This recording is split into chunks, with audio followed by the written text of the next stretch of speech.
Facebook पे देखा है आगनामा ऐलान ला तल्लकी। मैं अपनी बेटियों लैला बीबी, तंजीला माई, अरीबा माई, बेटों मोहम्मद शराज, अब्दुर्रहमान और मोहम्मद उमैर कौम मुगल पठान को बावजह नाफरमानी और गुस्ताखी अपनी तमाम तर मनकूला व गैर मनकूला जायदाद से आग करता हूँ और इन तीनों बेटियों और तीनों बेटों से ऐलान ला तल्लकी करता हूँ।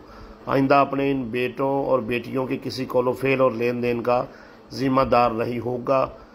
अहले इलाका और सरकारी हुकाम आगाह रहें। अल-मुश्तहर सज्जाद हुसैन वल्द पीर बख्श कौम मुगल पठान, बस्ती जाफर वाला, अक्वाल डाखाना, कलर वाली स्कूल, तहसील जतोई, ज़िला मुजफ्फरगढ़।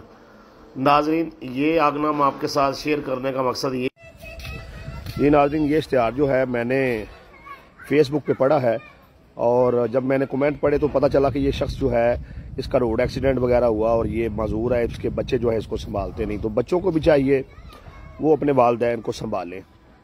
लेकिन ये जो आगनामा है, इस तरह के जो आगनामे हैं, इसमें वो उसके बच्चे जो भी अच्छाई बुराई करेंगे उनका तो वो जिम्मेदार नहीं है, ये बात तो इससे क्लियर हो जाएगी। लेकिन वो अपने बेटों और बेटियों को जायदाद से जो है वो महरूम नहीं कर सकता। इस तरह के जो इश्तिहारात हैं वो रद्दी की टोकरी हैं, उनकी कानूनी तौर पर जो है वो कोई अहमियत नहीं है। जायदाद से बच्चों को जो है वो वालिदैन आग नहीं कर सकते, जायदाद से उनको जो है मतलब आगनामा जायदाद के मामले में जारी नहीं कर सकते।